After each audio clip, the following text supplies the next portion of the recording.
Olá pessoal, eu sou Camila Freitas, geriatra, e hoje vamos conversar um pouquinho sobre alguns conceitos importantes da geriatria. Vamos falar primeiro sobre a avaliação do idoso. Essa aula é dividida em alguns módulos e nesse primeiro a gente fala sobre a avaliação do idoso.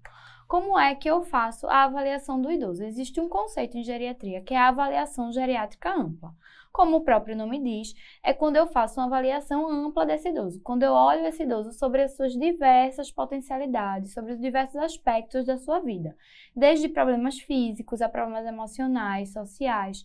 Então, a AGA é um conceito que engloba uma avaliação bem completa do idoso, dentro de um contexto social, familiar, da avaliação física, de um contexto de humor. Então, essa avaliação geriátrica ampla é multidimensional e interdisciplinar, porque se eu faço avaliações tão completas, eu preciso de uma equipe multiprofissional para fazer essa avaliação.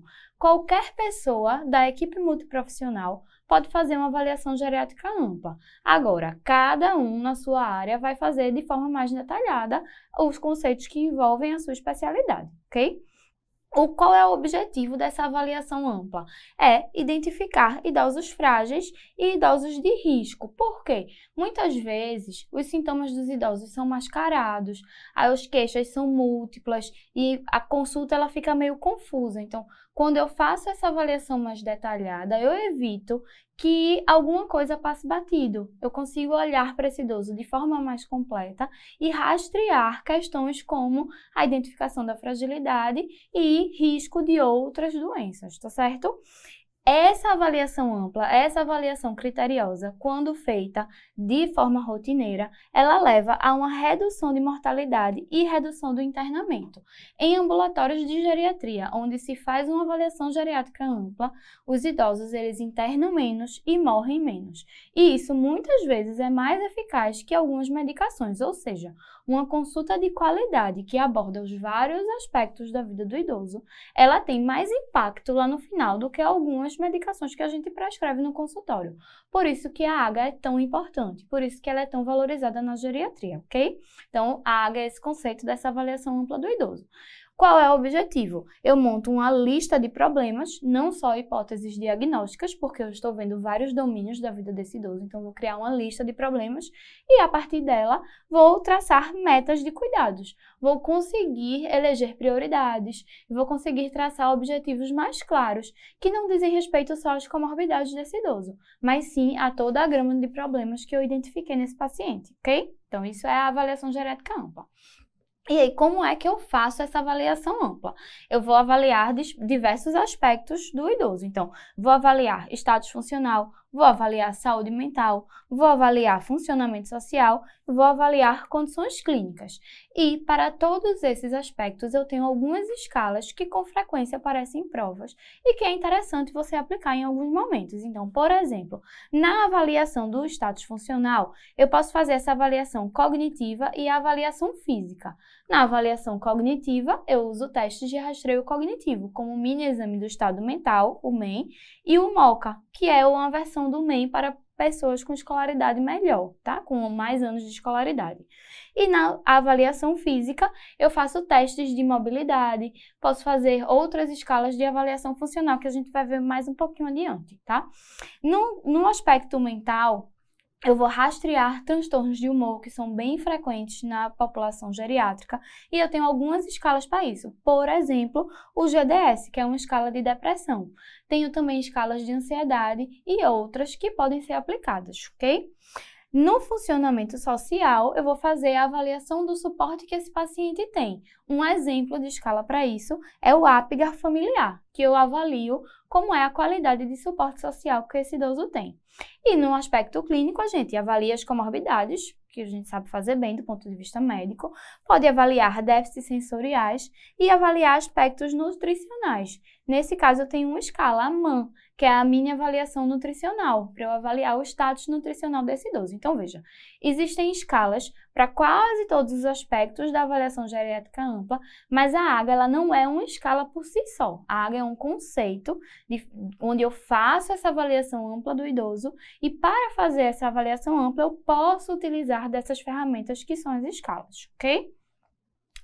Em relação ao status funcional, por que que o status funcional é tão importante? Porque ele é o principal principal fator prognóstico em geriatria. Então, quando eu quero avaliar se esse idoso ele tem um bom prognóstico para oferecer qualquer tratamento, para pensar na minha proposta terapêutica, a funcionalidade vai ser o critério que mais vai pesar para essa decisão clínica, ok?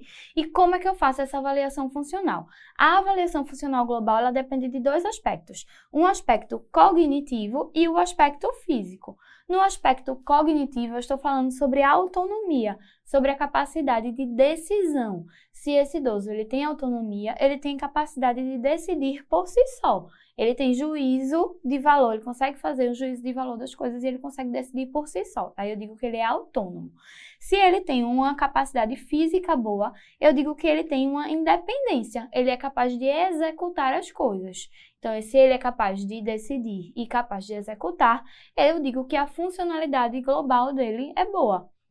E eu posso fazer a avaliação dessas atividades, desses aspectos, através das atividades de vida diária, que são as escalinhas que tanto aparecem em prova.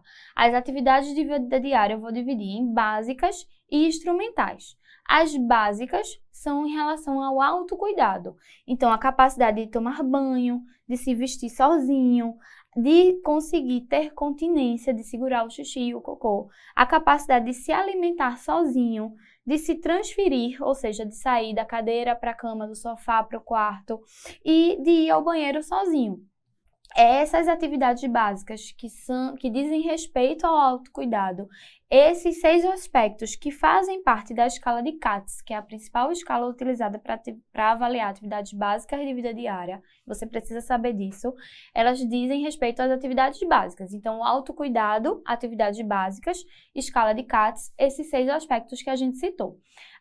As atividades instrumentais dizem respeito à gestão do ambiente. Se eu dou conta da minha rotina, das coisas ao redor de mim, se eu consigo me relacionar melhor com esse ambiente. Então, tem a ver com usar o telefone, fazer compras, sair sozinho de casa, sou capaz de usar um transporte sozinho, as tarefas domésticas, eu consigo ser responsável pela gestão da casa, a administração das próprias medicações, a organização para fazer isso. Então, as atividades instrumentais são atividades mais complexas e as escalas que eu tenho para avaliar isso, para quantificar isso de forma mais objetiva, são as escalas de Lawton e Pfeiffer. Essas atividades, elas são perdidas antes de serem perdidas as básicas. Então, quando eu tenho o adoecimento do idoso, quando eu tenho a instalação das incapacidades, primeiro o idoso perde as atividades instrumentais para depois perder as atividades básicas. Isso acontece nessa sequência. Então, o mais básico é mais simples e o instrumental é o mais complexo, ok? E aí, por que que isso resulta num paciente que é mais complexo? Por que que a gente estuda geriatria? E por que que hoje geriatria é um conceito importante de ser entendido por qualquer especialidade? Lembre-se que a nossa população está envelhecendo e mesmo que você não seja geriatra, é importante que você entenda dentro da sua especialidade alguns desses conceitos, porque você vai eventualmente atender algum paciente idoso, se for atender adulto, né? Obviamente que algumas especialidades não vão passar por isso, mas a maioria vai ter contato com algum paciente idoso. E aí é preciso saber dessa complexidade, de por que o idoso se comporta de uma forma diferente do paciente adulto. E aí o que é que acontece na geriatria? A gente tem mais doenças ocultas e multimorbidades, isso deixa tudo muito mais confuso. Temos manifestações atípicas da doença, o idoso nem sempre aparece com aquelas manifestações clássicas de livro, parece que ele não leu o livro, ele não sabe que aqueles sintomas deveriam aparecer daquele jeito, isso é bem frequente na geriatria. E, portanto, eu tenho diagnósticos menos exatos, muitas vezes confundidores. E além disso, incapacidades e perdas funcionais que o idoso tem também geram fatores confundidores. Então, diferente da clínica médica, onde a gente tenta unir todos os sintomas num diagnóstico único, muitas vezes na geriatria a gente tem vários sintomas dando origem a vários diagnósticos, porque a multimorbidade é bem frequente. Isso tudo gera muita confusão e gera mais dificuldade no manejo do idoso. Fora isso, eu tenho polifarmácia com interações medicamentosas, também gerando confusão, e a fragilidade, que é quando o idoso ele tem uma reserva funcional diminuída e uma capacidade menor de reagir às adversidades. Então, ele é um paciente realmente mais frágil, como o próprio nome diz, dificultando a nossa oferta terapêutica muitas vezes. Muitas vezes não dá certo a gente oferecer algum tratamento porque o idoso ele não aguenta aquele tratamento, por exemplo. Esse é um conceito da fragilidade. E aí a gente tem um fenômeno na geriatria, que é o fenômeno da ponta do iceberg. Justamente esses diagnósticos menos claros, eles geram isso. Eu tenho algumas apresentações clínicas que, na verdade, escondem uma série de problemas lá embaixo, como se fosse realmente um iceberg. Por exemplo, uma queda. Na verdade, a queda ela pode ser um somatório de diversos outros problemas, uma complexidade de fatores que levaram à queda lá no final. Então, a queda como a ponta do iceberg. Esse fenômeno da ponta do iceberg ele é bem comum na geriatria. E algumas apresentações como queda, delírio, perdas funcionais são justamente esse fenômeno lá de cima que precisa ser investigado com cuidado, porque quando você for rastrear, ele vai estar escondendo uma série de outros problemas. Muitas vezes problemas que você não tinha como suspeitar. Por exemplo, queda pode ser uma síndrome coronariana aguda? Pode. Pode ser um fecaloma? Pode. Também pode ser essas duas coisas podem aparecer como uma apresentação de delírio. Então, por isso, você precisa avaliar sempre de forma muito criteriosa o paciente idoso.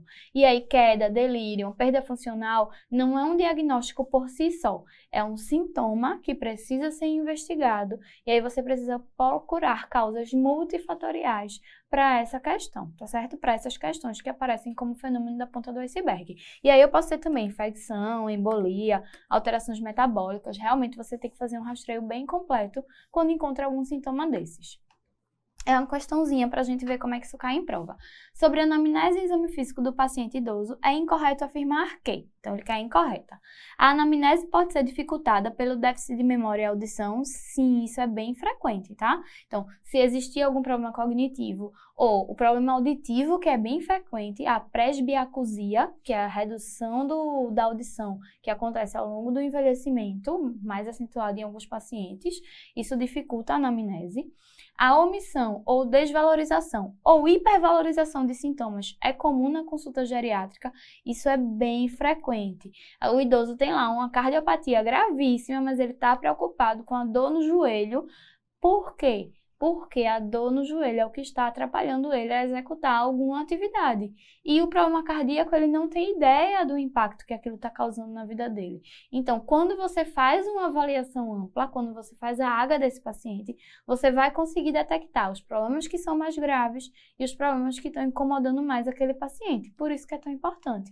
E aí você vai eleger as prioridades. Tanto as coisas mais complexas quanto as coisas que estão incomodando mais precisam estar lá na sua lista de prioridades para resolver com o paciente, tá certo?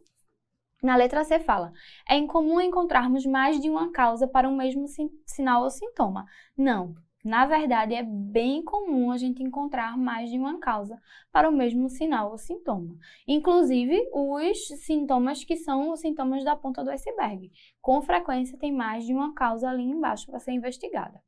No atendimento ao idoso, o médico deve estar atento às peculiaridades sobre as diversas doenças nessa faixa etária. Claro, assim como em todas as outras populações que a gente atende, temos que estar de olho nas principais comorbidades, nas principais coisas que acometem aquela faixa etária ou aquele perfil populacional que a gente está atendendo. Isso é verdade não só na geriatria.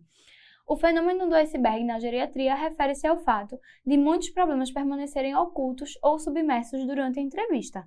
Sim, então eu tenho lá sintomas que aparecem como a ponta do iceberg e eu preciso investigar, porque com frequência tem muita coisa ali oculta ou submersa. Por isso que eu faço a avaliação geriátrica ampla, para não comer mosca, para não deixar passar nada de importante no idoso, ok? A letra C fica como a resposta.